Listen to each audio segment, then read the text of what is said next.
Muito bom. Bom dia, senhoritas e senhoritos.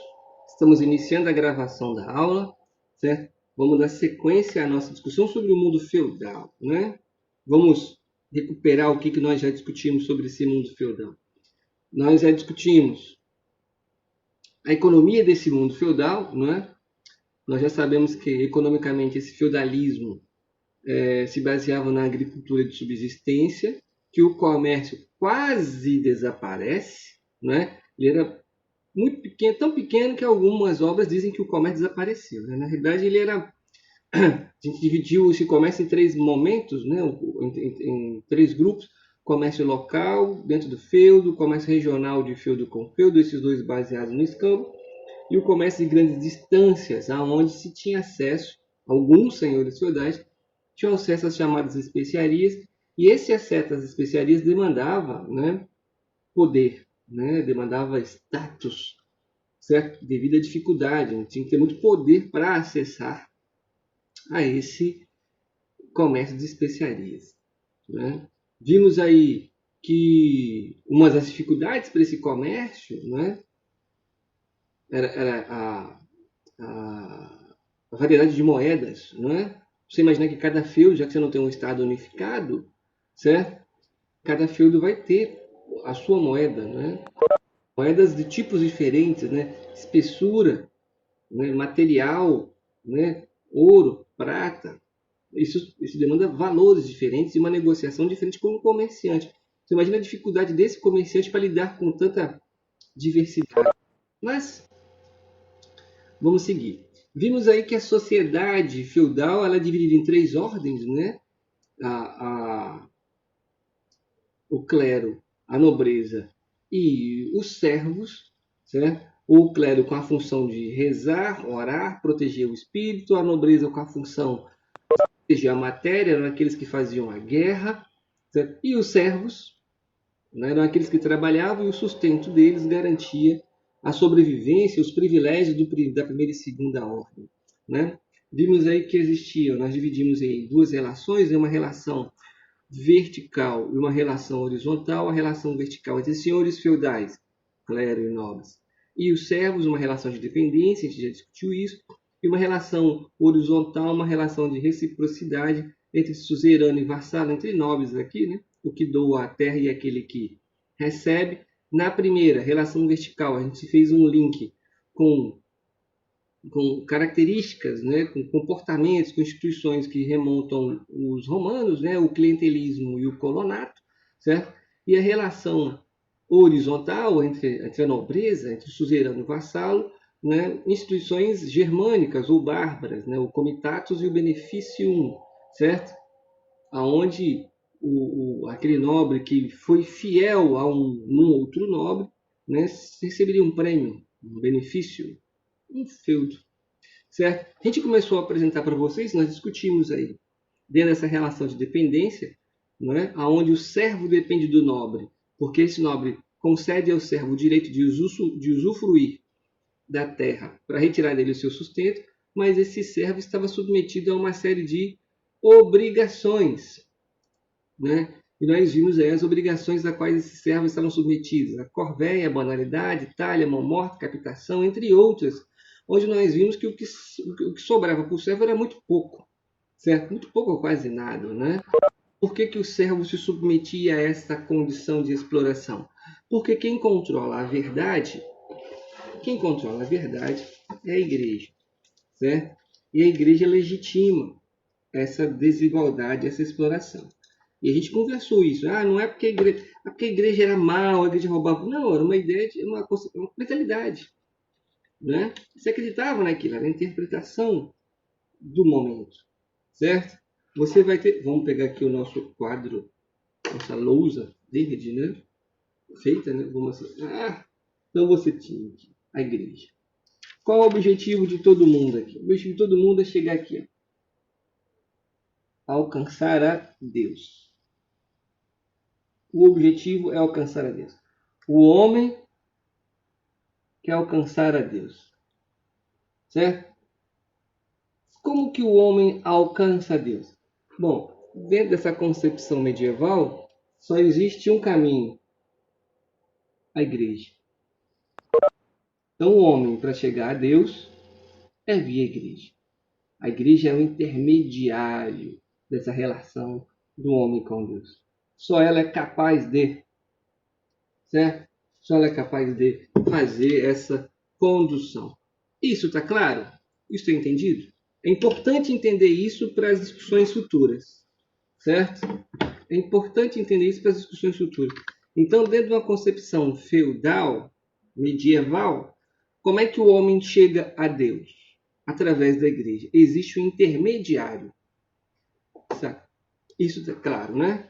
Bom, para que é importante entender? Quando a gente discute protestantismo, o protestantismo vai mudar essa referência, certo? Ou seja, a igreja, então, controla a vida das pessoas, desde o nascimento até a morte. Você nasce, você tem que ser batizado, você tem que passar por todos os rituais, por toda a liturgia católica, né? Primeira comunhão, etc, etc, etc. Tem que passar por todas as liturgias, certo? Você vai à igreja todos os domingos, você contribui com parte do seu rendimento, né? O dízimo, tá? É bíblico, né? Tá lá, tá registrado, certo? Você tem que casar na igreja.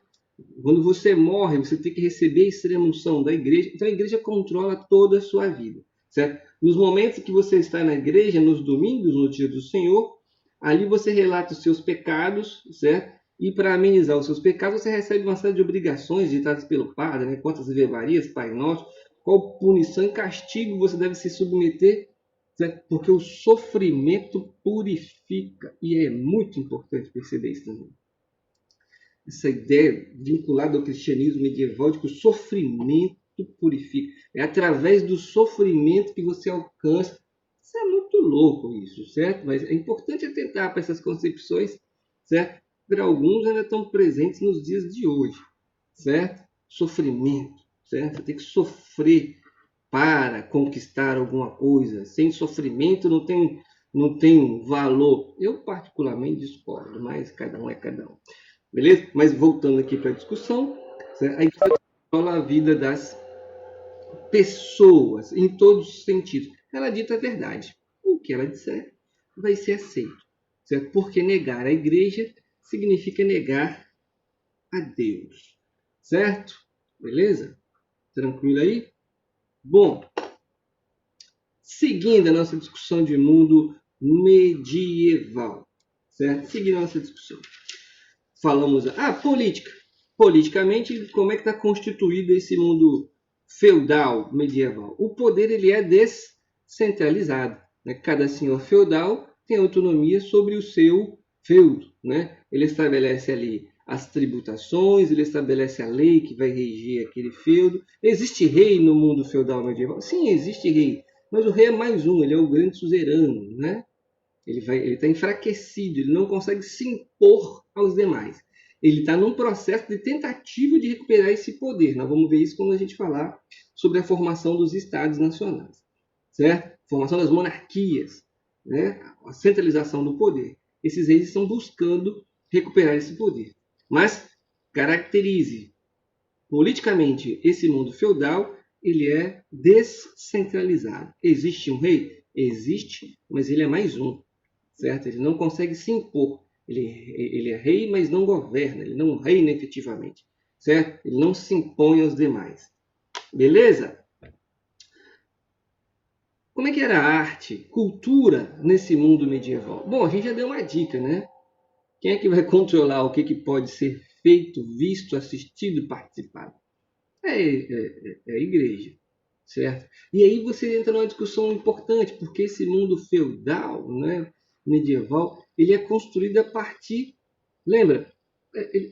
Foi uma grande coxa de retalhos, lembra? Assim, você tinha aquele mundo romano, você tem esse mundo bárbaro que invade esse império romano, você tem uma mistura, né? E festas, elas comemorações, né? Eventos, eles haviam para esses povos.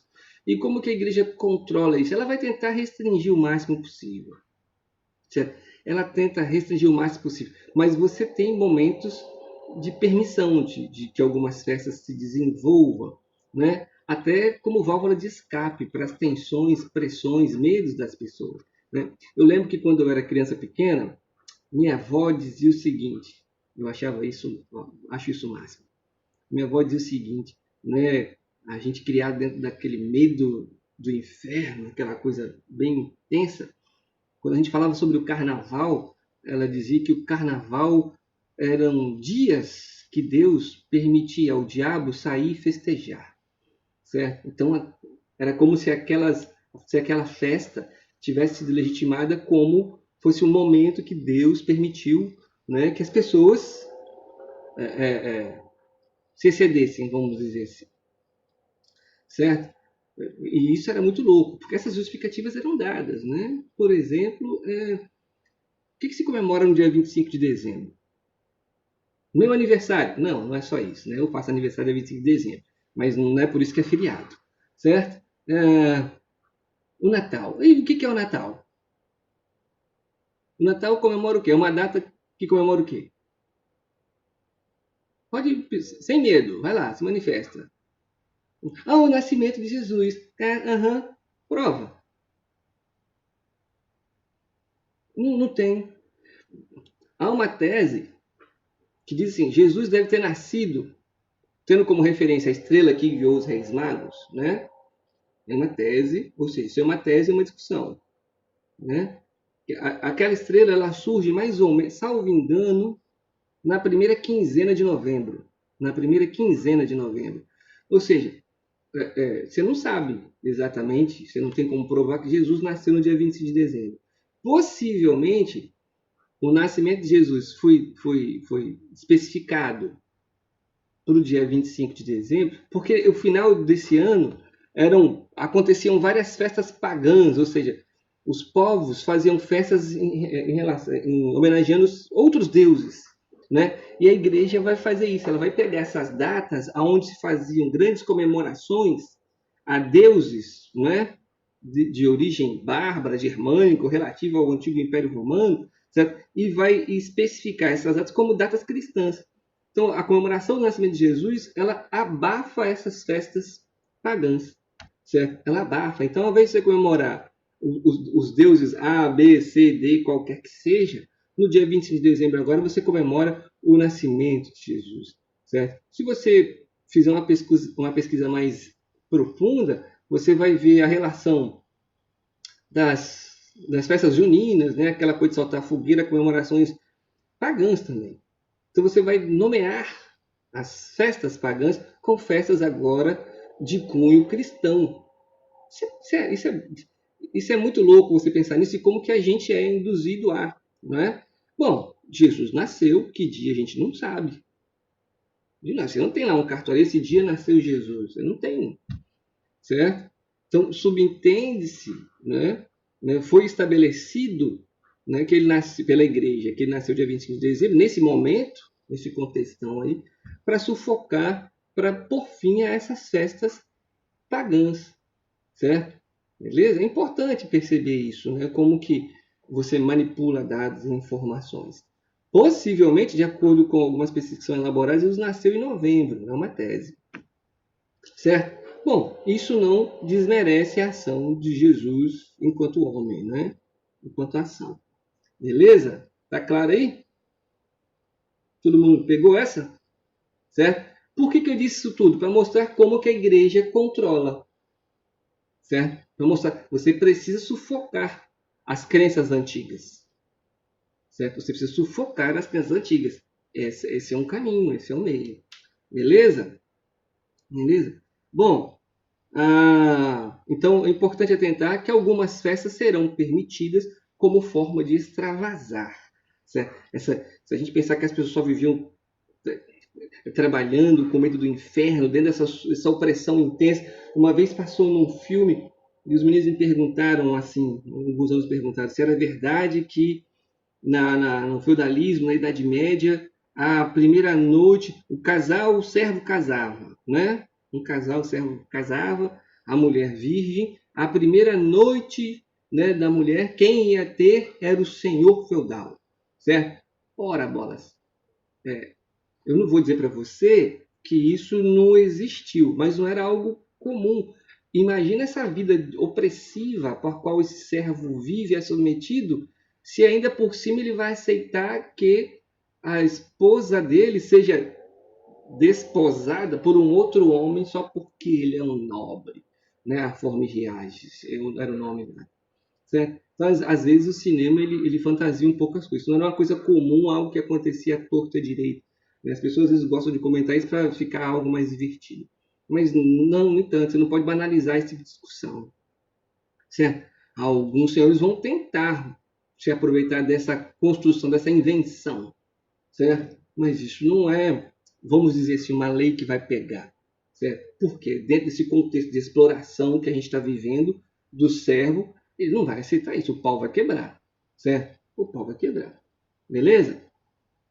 Bom, então as festas elas vão acontecer num ritmo menor, mas sempre controlada pela igreja. É importante vislumbrar isso. A arte, a cultura, certo? A ciência, ela vai ser, ela sempre vai ser controlada pelo poder, certo? Por quem controla o poder? Porque a arte, né, ela te induz à reflexão, ela te induz à crítica, ela te mostra as realidades dentro de perspectivas diferentes. Né? A arte ela te permite pensar sobre. Por isso que em governos, por exemplo, autoritários, ela é a primeira a ser censurada, certo? A educação ela tende a ser controlada, certo? Você forma a maneira a qual as pessoas vão enxergar o mundo, né? De uma forma mais conformada, certo? Ou de uma forma mais combativa. Então, a educação, as artes, né? A cultura sempre são objeto de controle por parte de quem detém o poder. E a igreja detém o poder nesse momento, certo? Ela conduz, ela não vai aceitar ser questionada. Beleza? Tranquilo aí? Então, assim, o que a gente pode destacar dentro desse contexto cultural? A gente destaca aí os chamados monges copistas, né, que eram os indivíduos que copiavam os textos antigos em grandes livros. Você tem livro que é do tamanho de uma mesa, por exemplo. Não é? Você tem livro que é do tamanho de uma mesa. E ali eles tentavam reproduzir textos sagrados, textos filosóficos, certo? Eles tentavam reproduzir. Tem um filmezinho, esqueci o nome do filmezinho agora. Eu vou lembrar e vou passar para vocês. Acho que é o nome da Rosa. Eu acho que é esse o filme, um clássico. Que ele mostra essa ideia dos monges copistas, eles são representados ali. Eram indivíduos que tinham acesso à informação, à educação, né, e registravam os textos históricos, né, e guardavam em grandes livros. Esses livros hoje a gente não tem acesso, né, eles são guardados a sete chaves, né, você vê, mas não toca. Beleza? Então, os monges copistas é um exemplo. Dentro da filosofia, a gente destaca aí, vocês já devem ter visto, dentro das aulas de filosofia, né, e discutido indivíduos como Santo Agostinho, São Tomás de Aquino, por exemplo. O Santo Agostinho, ele é fundamental para o estabelecimento do pensamento cristão medieval. Ele vai estabelecer as bases do pensamento cristão, certo? O exercício do cristianismo em si, certo? Ele é fundamental nesse momento. O Santo Agostinho. É importante entender ele. Se o professor de filosofia já discutiu o Santo Agostinho, sugiro a vocês que vocês revisem a apostila, dê uma lida no Santo Agostinho, o que ele defendia e insiram na nossa discussão sobre a Idade Média. Vou produzir um material, eu vou encaminhar a vocês fazendo essa relação. Agora a gente vai perder o tempo dessa aula, certo? Mas eu vou construir isso e encaminhar para vocês para a gente debater a importância do Santo Agostinho para esse mundo medieval, para o pensamento desse mundo medieval. Muito importante e relevante o Santo Agostinho, certo? A gente pode citar a arquitetura, né? A arte românica e a arte gótica. Vocês já viram isso na aula de arte? Acredito que sim, não é? A arte românica e a arte gótica, certo? A ideia de gárgula, por que aqueles gárgulas em cima das construções, né, das igrejas, certo? Qual era o objetivo? Era espantar o mal, né? As grandes catedrais, um destaque, né? Você pode citar uma catedral importante desse período? né? A Catedral de Notre-Dame, por exemplo. Né? Quando vocês forem à França, certo? Você não pode deixar de ir na Catedral de Notre-Dame, por exemplo. Certo? Você tem que passar pela Catedral. Já foram na França? Eu também não, mas eu vi tudo pela internet. Né? E o que, que você vê lá, né, pela internet, a Catedral de Notre-Dame? Né? A opulência, né, a grandeza dela, como ela é grande. E isso a gente chama de. Veja só, a gente chama isso de arte educativa. O que é a igreja? A igreja é vista como a casa de Deus. Né? Olha que loucura isso, né? A igreja é a casa de Deus, né? Então, dentro de uma ideia de que você não é nada perante Deus, você está presente aí o entendimento de que quando você chega na casa de Deus, você deve perceber a sua insignificância perante Deus, a sua insignificância, a grandiosidade daquela obra tem que te colocar no seu lugar. Você percebe? E aí você vai ter uma discussão. A gente já falou isso. Desde que a igreja, existem embates sobre o comportamento da igreja. Né? Então, dentro das várias concepções cristãs que você tem na Idade Média, existem aqueles grupos que entendem que a casa de Deus, por exemplo, a igreja tem que ser uma igreja simples, porque Cristo era carpinteiro, filho de carpinteiro. Né? Tem que ser uma igreja simples, nada de ostentação, nada de opulência. E você tem outras concepções que entendem o inverso. Não, a casa de Deus tem que ser grande, a pessoa tem que tremer, bater um joelho no outro para entender o que, que ele é. Certo? E essas discussões existem dentro da igreja, grupos que discutem como que isso vai ser feito. Por exemplo, é uma discussão dentro da igreja nesse período medieval. O padre ele tem que trabalhar para retirar da terra o seu sustento ou não? Alguém vai trabalhar para sustentá-lo, para que ele fique focado apenas na oração e na reza.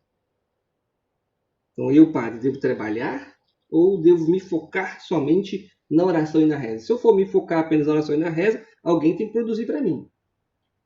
São discussões que parecem simples, mas não são simples. Não são simples, certo? E ela promove atrito dentro da igreja, certo? Quando eu falei de Bizâncio para vocês, a gente falou dos movimentos religiosos, né, que aconteceram em Bizâncio, a gente citou isso, né? A igreja sendo questionada, como é que você explica a mulher sair de uma costela, Maria era virgem ou não era, como é que explica o Pai, o Filho e o Espírito Santo, três em um? São discussões que o fiel, o simples, vai fazer perguntas e quem está lá na frente tem que saber responder. E não é fácil responder. Certo? Não é fácil responder. Certo? Então é importante observar isso. Então a arquitetura ela tem esse sentido também. Certo? A arquitetura das igrejas. Quando você entra, você se sentir a sua insignificância frente a Deus. E aí o que, que você percebe nessas catedrais? Muitos vitrais, certo? Tá ligado? O que, que é vitral? Todo mundo entende quando eu falo em vitral? Os vidros coloridos, com desenhos, certo? Aquilo a gente chama de arte educativa. A gente já comentou. Essa população feudal, medieval, ela é analfabeta. Certo? O nobre é analfabeto em sua maioria. Certo? O camponês, então, não faz o ó com um copo, ele é analfabeto. Como é que você ensina, explica as coisas para as pessoas? Bom, são duas formas. Né? Oral, né? Você diz o que é certo e o que é errado para ele ouvir. Por isso a palavra tem muita força nessa época, a questão da honra, porque o que você fala não tem documento escrito. São poucos, né? Que as pessoas são analfabetas. Mas ele vê. Então, os vitrais, eles vão representar passagens bíblicas, certo? Ou cenas do cotidiano, onde cada grupo social vai se identificar naquele desenho. Certo? Se você olhar as figuras religiosas, todas têm aquela auréola, né? Aquele globo na cabeça, demonstrando a sua relação com a igreja, né? O seu comportamento. Você vai ver o nobre, ele é sempre uma figura grande, e o camponês, ele é sempre a figura menor. Certo? Ele é sempre o menor da imagem. Então, o tamanho dos indivíduos nas imagens retratam o que é cada um. Certo? O cara vai olhar para a imagem, vai ver um cara com auréola, vai ver um com uma espada grandão e vai ver um pequenininho. Ele vai dizer, eu sou aquele ali, aquele pequenininho. Certo? Submisso. Então, o tempo inteiro isso é reforçado. a ideia da submissão dos servos às demais ou aos demais grupos sociais. O próprio traçado da fisionomia do camponês vai ser algo mais desleixado, ele vai ter uma cara mais larga, né? Parece uma cara de cavalo, vamos dizer assim, né? Ele vai ter uma cara mais larga, com menos atenção. Muitos dos textos, os poucos que você tem, muitos não tem nem o nome de quem escreveu. Beleza? Isso chama arte educativa, você olhar e identificar. Se a gente fosse trazer para hoje, por exemplo, né? Como é que as coisas mexem com a gente, né? Quando você vê televisão, você está assistindo ali, olha que beleza, né? Propaganda de um banco privado, né? Preste atenção na propaganda do banco privado e vê se você e a sua família se reconhece naquela família do banco privado. Você fala, igual a minha família, essa aí. A minha casa é igual essa, certo? Tudo é igual isso. Propaganda daqueles carrão, né? Preço inicial, 150 mil. Aí você olha o tipo de pessoa que está dirigindo o carro, vê se você se reconhece naquela propaganda. Vê se você se reconhece naquela propaganda. Propaganda de margarina. Olha as propagandas de margarina. Vê se você se reconhece naquela propaganda de margarina.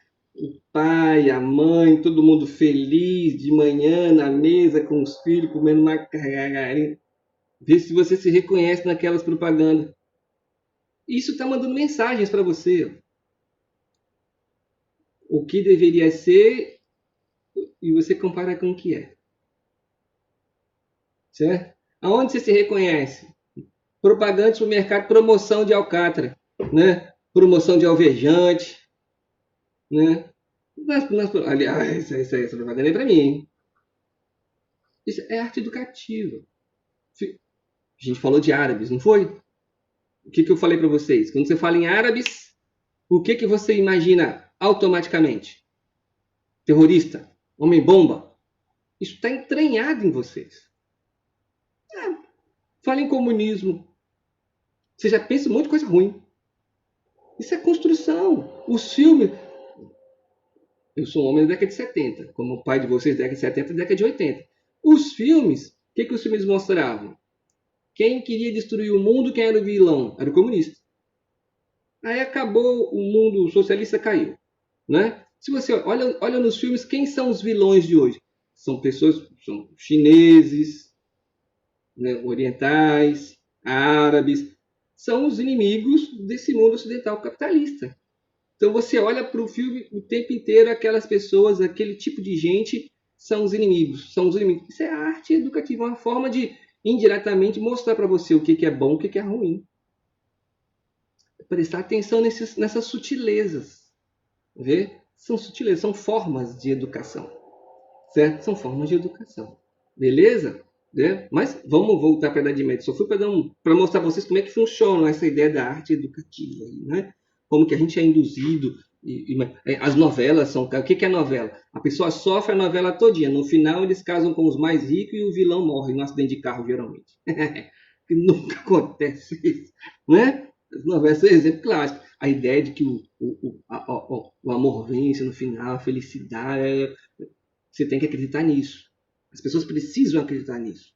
Né? Você vai sofrer a vida toda ao sofrimento. No final, tudo dá certo. As pessoas precisam acreditar nisso. Se elas deixarem de acreditar nisso, o que acontece? Rebeldia, revolução. Certo? É importante esses detalhes. Certo? A arte educativa. Né? E qualquer governo, em qualquer sistema vai fazer isso. Certo? Qualquer governo, em qualquer sistema vai fazer isso. Então, a arte, né, educativa. Tá claro isso, a ideia da arte educativa? Trunks. Beleza? Outra forma de educação também eram os contos, né, as fábulas. De novo, eu sou camponês, servo, sou analfabeto. Como é que eu vou ensinar para o meu filho, para minha filha, o que é certo, o que é errado, o que pode, o que não pode? Vai ser uma instrução baseada na oralidade. E essa oralidade me foi repassada, que eu repasso para os meus filhos. Por exemplo, Chapeuzinho Vermelho. Todo mundo conhece a história de Chapeuzinho Vermelho? Vocês já ouviram, alguns já ouviram o que eu vou dizer aqui agora. Mas na versão original da Chapeuzinho Vermelho, o que acontece com a Chapeuzinho Vermelho nas versões originais? Não existia uma história da Chapeuzinho Vermelho, haviam vários contos semelhantes, certo? Que com a Revolução Francesa, assunto que nós vamos ver um dia, a burguesia se apropria dessas fábulas e constrói histórias com finais felizes. Nas versões originais, o que acontece com a Chapeuzinho Vermelho? O lobo mata ela morre. O lobo devora a Chapeuzinho Vermelho, certo? Qual é a ideia da história? A ideia da história que os pais contavam para os filhos é que ele não deveria parar ou dar atenção para desconhecidos, certo? Porque era perigoso dar atenção para desconhecidos. No caso, o lobo, ela para, dá atenção para um desconhecido, certo? E no final ela morre. A ideia é essa, certo? Mas a gente adapta essa história com a pós-revolução francesa para um final feliz. É um caçador, certo? Mata o lobo, a barriga dele, tira a vovozinha de dentro da barriga do lobo e todo mundo é feliz para sempre. A versão da Bela Adormecida, certo? O que é a Bela Adormecida? A versão, né, da Disney. Né? Qual é a versão, né, que ficou famosa? Certo? A menina, né, envenenada, dorme no sono profundo, vem um príncipe, dá um beijo e ela desperta. Nas versões originais, né, nos contos apresentados pelos pais aos filhos, nos camponeses, a versão da Bela Adormecida, ela apresenta um nobre que estupra uma camponesa. Ela é violentada, o que mostra o descaso, a pouca preocupação do nobre em relação às pessoas mais simples.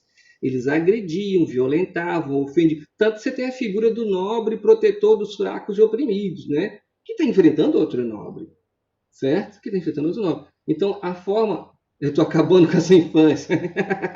Certo? Então, mas é. Então, a ideia da Bela Adormecida é essa. Ela é violentada. Ela entra num sono profundo, que hoje a gente chama de coma, vamos dizer assim. Ela entra no sono profundo e, fruto desse estupro, ela vai gerar um filho. Essa criança nasce. Essa é uma das versões, tá, gente? Você tem alterações nas versões. Certo? Ela nasce e, ao amamentar, ela tem sono profundo, né? A criança e ao amamentar, ela morde o seio da mãe e nisso a mãe desperta. A menina que teria sido abusada desperta. Certo? A ideia, resumindo, a ideia do Conto da Bela Adormecida é apresentar como que o camponês era abusado, ou as mulheres eram abusadas pela nobreza, e nada acontecia com aquele nobre. Nada acontecia, ele estava, né, assim, imune, certo? Ele estava imune. Essa é a ideia. Então, essa questão da oralidade. Se você prestar atenção, assiste os filmes de novo. Branca de Neve, Cinderela, A Bela Adormecida. Assiste esses filmes. Se você prestar atenção, presta atenção. Todas essas mulheres são meninas. São meninas que têm entre 13, 14, 15 anos. São meninas. Não tem nenhuma mulher madura. Maduras são a madrasta, né, a rainha, são mulheres adultas. Bela Adormecida, são todas meninas. 13, 14, 15 anos. Por quê? No momento em que a menina se torna mulher, que ela menstrua, vamos falar assim, né? Ela está apta ao casamento. Certo? A menina com 13 anos, 14 anos, ela já virou mulher, porque, né, o corpo biológico dela transformou, ela está preparada para casar. Então, as meninas, nessa época, com 13 anos, elas estão casando e se tornando mães. Certo? Casando com homens mais velhos. A menina de 13, homem com 30, 40, não interessa, porque casamento nessa época, ele é contrato. Você vai casar para estabelecer paz, para ampliar as propriedades da família. Então, a mulher aí, nesse momento, ela não tem direito à escolha. Eu vou casar com fulano porque eu amo. Não, isso não existe. Certo? Pode acontecer casos e casos, mas o casamento da família nobre, certo? Quem define com quem ela vai casar é o pai. Certo? Então, no momento que ela virou mulher, menstruou, certo? Ela está apta para casar e gerar filhos. Certo? Então, é importante atentar para isso. Vamos começar a ver os desenhos de uma forma diferente. Né? João e Maria, no momento de fome na França, né, na Europa, era comum os pais abandonarem as crianças mesmo à sorte. Abandonarem a sorte. Certo? Ah, por que vamos abandonar a sorte? Quem sabe alguém passa aqui, acha essa criança e cria. Né? Porque eu não tenho como criar, alimentar essas crianças. Certo? Então as crianças eram abandonadas nas florestas. Literalmente. As crianças eram abandonadas. Certo? À sorte. Certo? E aí você tem toda a construção em cima de João Maria. E entre outras, várias histórias, né? Outros contos e fábulas que foram adaptados a um final feliz, porque a gente precisava de um final feliz. Esse mundo medieval, não há otimismo nele, há pessimismo. Certo? Não. Qual a chance que você tem de mudar a sua posição social? Nenhuma. Você é fruto da vontade de Deus. Você nasceu camponês, você vai morrer camponês. Certo? Então, não existe perspectiva otimista. Certo? É uma leitura de mundo pessimista. Certo? Que a Revolução Francesa vai apresentar, né, que é uma revolução burguesa, vai apresentar um contexto otimista. Né? No fim, o bem vence o mal, o espanto temporal. Já cantava o Gorpo no He-Man. Certo? Beleza? Vocês não pegaram essa musiquinha do Gorpo, né? O bem vence o mal, o espanto temporal. Certo? Mas segue. Dúvidas? Dívidas? Já recuperaram o trauma de eu ter destruído a infância de vocês e os desenhos animados? Beleza. Certo? Bom, importante atentar para isso, né? Era o dia a dia. Beleza? O dia a dia da vida das pessoas. Então a gente deu uma retratação da educação, né? E de modelos de arte. Certo? Sempre lembrando que a arte e a educação eram controladas pela igreja. Controladas pela igreja. A mulher, a gente tem que olhar de que mulher nós estamos falando, não é? Eu já falei para vocês, vou repetir, você não pode pegar os grupos e colocar todo mundo como se fosse um paralelepípedo, um bloco onde todo mundo é igual. Lembra, eu falei para vocês, a nobreza, toda nobreza é igual? Não, tem a alta nobreza, a média nobreza, a pequena nobreza, a nobreza que tem terras e a nobreza que só tem o nome de nobre. Né? Ele é nobre porque é filho de nobres, o sangue dele é, mas ele não tem propriedade, certo? É um nobre pobre. Ele tem prestígio político, mas ele é pobre, certo? Dentro do clero é a mesma coisa, tem um alto clero, baixo clero, certo? E quando você olha para grupos ainda mais específicos, se a gente for falar assim, a mulher na Idade Média, caracteriza essa mulher na Idade Média. A pergunta que tem que ser feita é de que mulher você está falando? Você não pode pensar que a mulher da nobreza é igual à mulher camponesa.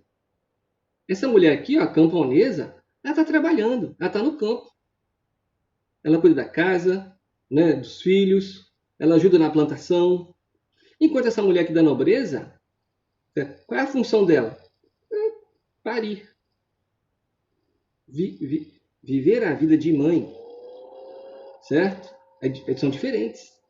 Algumas daqui vão para a igreja, vão se tornar, vão se casar com Deus. Certo? Então, de que mulher você está falando?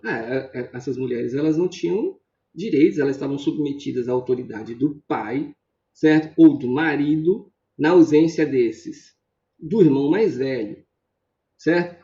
Vão haver mulheres que vão conseguir se destacar? Sim, a história mostra, você tem mulheres que vão assumir controles do feudo, por exemplo, certo? Mas elas são exceções, certo? A gente pode discutir, né? A gente pode tentar conversar sobre isso, por que essas mulheres não são apresentadas nos livros de história tradicional? Né? E ainda hoje elas estão ausentes dos livros, né? Mas a gente já começa a falar, né? Que isso é importante. Falar para gerar outros exemplos e motivações. Você vai ter mulheres, sim, que vão assumir o controle do feudo, certo? Você vai ter mulheres que vão se tornar regentes, monarcas, assim, vamos falar da Rainha Elizabeth, certo? Mas a figura da mulher ela vai ser depreciada aqui nesse momento, ela está num segundo plano, certo? Até porque, dentro da concepção de igreja, certo?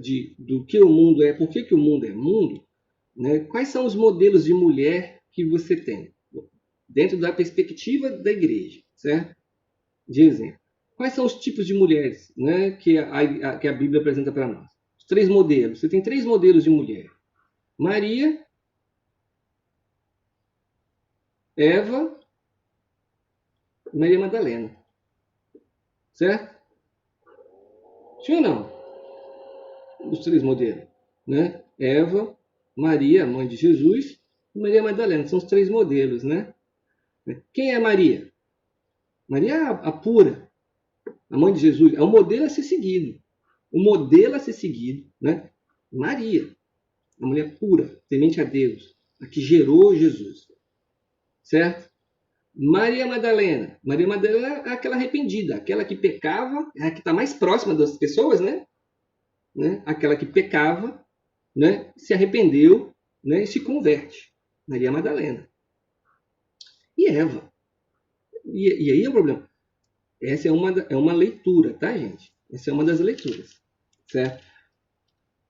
Eva, ela é a culpada pelo pecado.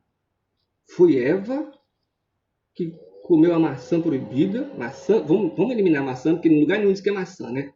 Fruto. Olha, tá vendo? Educação, arte educativa. Aonde está escrito que era uma maçã? O fruto proibido. Foi Eva que comeu o fruto proibido e induziu, convenceu Adão. Tadinho de Adão, né? Adão estava lá de boa, aí veio uma mulher, certo? Induziu Adão a burlar a lei, a comer do fruto. E qual foi o castigo? O castigo é que eles foram expulsos do paraíso. Veja, dentro dessa leitura que eu passei para vocês, a culpa da existência do pecado, a culpa da desgraça que assola a humanidade, vai ser da mulher. Você percebe a gravidade desse discurso? Percebe a gravidade desse discurso? Certo? O pecado, a mulher induz o homem ao pecado. Esse é o discurso de parte considerável da igreja. Certo? E esse discurso vai legitimar muitas das ações que a gente vai começar a continuar a discutir na próxima aula, porque o tempo está encerrando. Deixa eu encerrar aqui.